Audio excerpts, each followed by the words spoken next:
ये तो पूरा डिवीजन को, अगर एक पोस्ट का है तो आप उस पोस्ट का जो भी किलोमीटर नंबर है वो किलोमीटर नंबर लिख सकते हैं। फॉर एग्जांपल 200 है, 201 है, 200.5 है, ऐसे लिखते जाए। और इन चीज़ को आप सॉर्ट करते रहिए।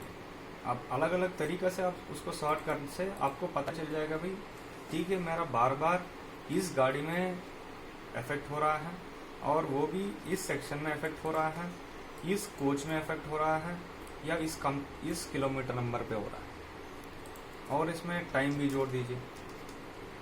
टाइम अगर मान के चलिए 12:25 है, 13:45 है, 14:45 है। इस गाड़ी का जो टाइम टेबल है वो मेरा पास है। ये राजपुरा या अम्बाला इतना बजे आना था। अगर ये टाइम बार बार फ्लक्चुएट हो रहा है इसी गाड़ी का एक ही स्टेशन में, इसका मतलब है ये बार बार लेट आ रहा है, और जिस समय वो लेट आ रहा है मान के चले उसी समय चोरी हो रहा है। तो ये सब देख सकते हैं। और जब आप पूरा गाड़ी का देख रहा है तो ये भी आप बोल सकते हैं कि भाई सुबह का टाइम पे हो रहा है या रात के टाइम पे हो रहा है, जब आप सारा टाइम हर चीज़ का टाइम इसमें लिखेंगे। ये सब करने से मीन्स आप आज के दिन पे जो भी आप बस डेटा कलेक्ट कर रहा है और पता नहीं है उसके बाद क्या करना है, ये सब करने से क्या फ़ायदा है आपको पता चल जाएगा भाई। उसको क्या बोलते हैं, डेटा एनालिसिस, कि जो डेटा आपने लिया है उसको आप सोच रहा है, उससे आप पैटर्न कुछ निकल रहा है ताकि अगला बार उसमें उस जगह कोई क्राइम ना हो। इससे ये सब फायदा है। अभी ये जो मैं सिर्फ बोर्ड में वापस आ रहा हूँ, इसमें मैंने ये चार्ट नहीं बोला था। अगर आप इस चार्ट को क्लिक करेंगे, मान के चलिए आप मंथ वाइज कोई फिगर आप चार्ट के माध्यम से दिखाना चाहता है, तो मान के चलिए यही आपका, तो आपने सेलेक्ट कर लिया है। तो ये क्या करता है, ऑटोमेटिकली ये कुछ दिखाया है और एक एक्सेल शीट भी खोला है। तो बिना एक्सेल ये चार्ट नहीं काम करता, तो यही ऑटोमेटिकली एक एक्सेल शीट खोल दिया है। तो इसमें मान के चलिए आपका सेक्शन है 141 है, सेक्शन 144 है, सेक्शन 145 है, सेक्शन 160 है। तो ये 4 सेक्शन आप देखना चाहता है, जनवरी में, फरवरी में, मार्च में। तो अगर आप इस चार्ट को और भी प्रॉपर देखेंगे तो ऐसा एक चार्ट बना कि भाई सेक्शन 141 है कि जनवरी में इतना था, फरवरी में इतना हो गया है, मार्च में इतना हो गया। 144 का फरवरी में बढ़ा था, मार्च में कम हो गया। 145 का फरवरी में कम हो गया। 160 का मार्च में ज़्यादा हो गया। ये जो भी आपका डेटा है, इस डेटा सेक्शन 144, 141 है, जनवरी में कितना केसेस हुआ है, मान के चलो 20 हुआ है, 25 हुआ है, 22 हुआ। 144 का मान के चलिए 50 हुआ है, 10 हुआ है, 40 हुआ है। 145 का 3 हुआ है, 50 हुआ है, 30 हुआ है। इसका 10 है, 8 है, 9 है।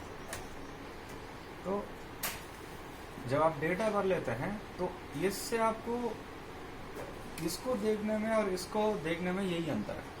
जब आप इसको देखेंगे आपको इससे क्या समझना है, टाइम लगेगा आपको। लेकिन अगर आप इसको देखेंगे तुरंत आपको समझ में आ जाएगा, यार ये 145 तो सिर्फ जनवरी में इतना कम है, फरवरी में इतना ऊपर क्यों गया। नहीं तो 144 जनवरी में इतना ऊपर था, फरवरी में इतना कम क्यों हो गया। और ये 141, 160 है, ये हर से में एक ही जैसा है, इसको क्या ऊपर नीचे क्यों नहीं जा रहा। ये सारा सवाल आपको उठना चाहिए। कब उठेगा, जब आप ऐसा एक डायग्राम बनाएंगे आपका डेटा, जब तक आप इस जो भी रॉ डेटा है उसको आपका रजिस्टर में नहीं तो आपका बोर्ड में लिखने से कोई फायदा नहीं है। जब आप थोड़ा उसको अंदर से देखें कि भाई क्या हो रहा है उससे, उसी समय आप सोच सकते हैं भाई मेरा ज्यूरिडिक्शन में ऐसा कुछ हो रहा है। आप ठीक है भाई, इस महीने में क्या हुआ था, इस महीने में क्यों ऐसा हुआ, क्या हो गया था, इसकी वजह से शायद ये हो सकता है। तो आप सोचना शुरू करेंगे तो उसी समय क्राइम को रोकना आप सोचेंगे। तो ये एक और चीज़ ये था।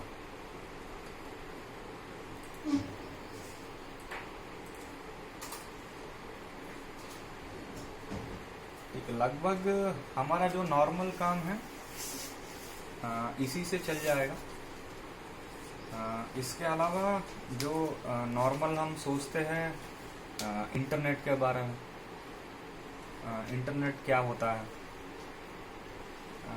इंटरनेट भी एक तरीका से जो पुराना हमारा लैंडलाइन फ़ोन है वैसे ही सोच लीजिए।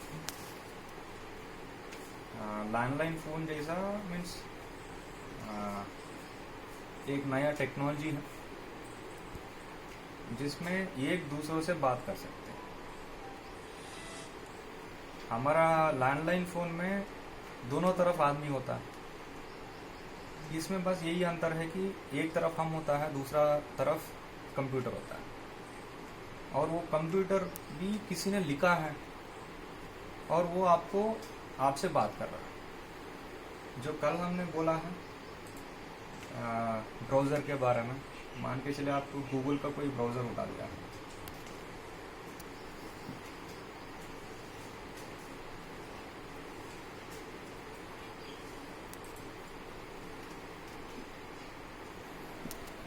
ये ब्राउज़र है, तो मैं रेलवे बोर्ड का वेबसाइट जाना चाहता हूँ।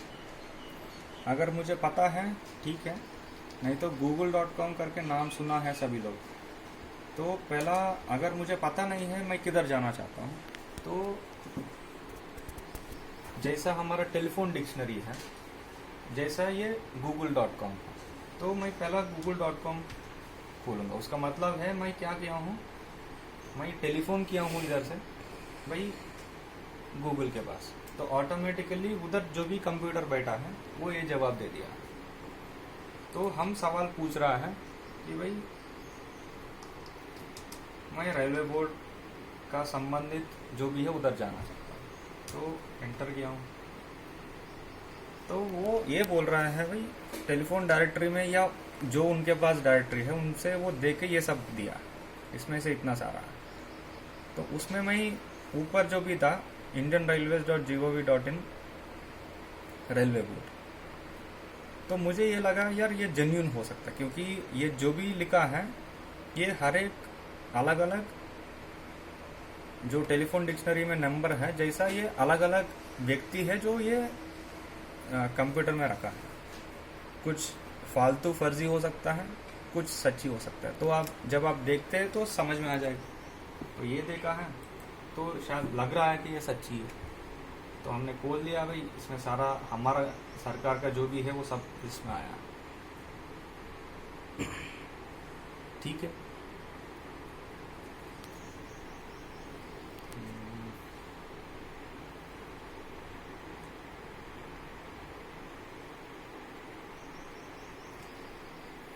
ठीक है। इतना सुना तो मैं यही आप लोगों के लिए यही है कि सुनने से कोई फ़ायदा नहीं है।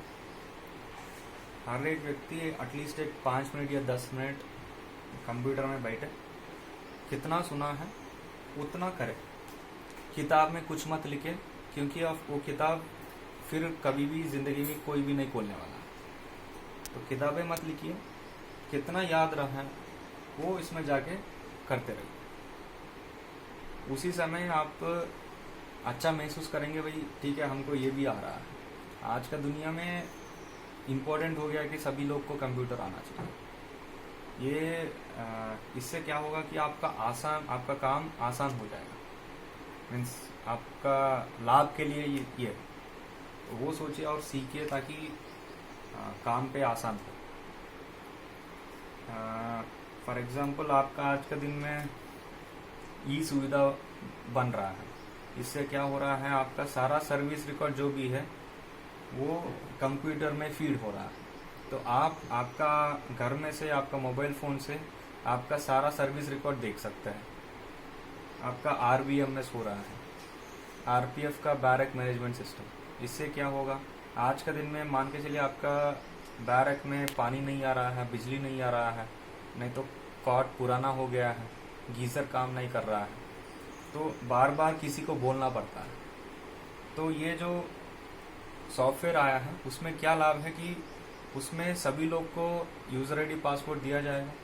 तो आप उसमें लॉगिन हो जाएंगे और आपका जो भी समस्या है उसमें डाल देते हैं।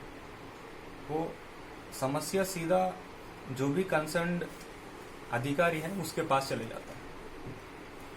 तो आज के दिन में यही है कि भाई आप बोलते हैं कि IOW या SSC ने नहीं आया है, वो बोलता है कि मेरा पास कोई कंप्लेंट ही नहीं आया। ये सारा समस्या दूर हो जाएगा। आप जैसे ही कंप्यूटर में डाल दिया कि मेरा पंखा काम नहीं कर रहा है, तो उनके वो रिकॉर्ड हो जाएगा और उनको एक SMS चले जाएगा। तो कल ये नहीं बोल सकते कि भाई मेरा पास कंप्लेंट नहीं आया। ये भी ये नहीं है कि भाई हमने बोल दिया है लेकिन उसने काम नहीं किया। अगर बोल दिया है तो वो रिकॉर्ड में आ जाएगा। सिमिलरली RSMS है, सारा क्राइम का जो भी रिकॉर्ड रजिस्टर है सारा उसमें आ रहा है। काफ़ी रजिस्टर अभी हाल बंद कर लिया है, तो उसमें सारा क्राइम डेटा आप उसमें आ जाएंगे।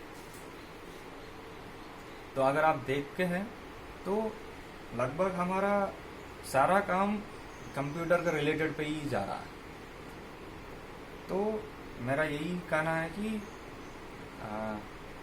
सभी लोग कुछ ना कुछ टाइम निकालें और कंप्यूटर के ऊपर बैठ के काम करें, क्योंकि कल शायद मान के चलिए कोई कागज़ या फाइल भी नहीं होने वाला है। सारा E-ऑफिस के माध्यम से ही फाइल हो या कागज़ हो जाएगा। तो अगर कंप्यूटर ना आए तो पता नहीं आप लीव एप्लीकेशन भी कैसे दे पाएंगे। तो थोड़ा आगे सोचिए, तो बढ़िया से कुछ सीखिए ताकि आप पीछे ना पड़े, सभी के साथ आगे जाए। तो यही आशा है कि भाई आप लोग कुछ क्लास होने के बाद कंप्यूटर के ऊपर बैठे और काम करें। Thank you.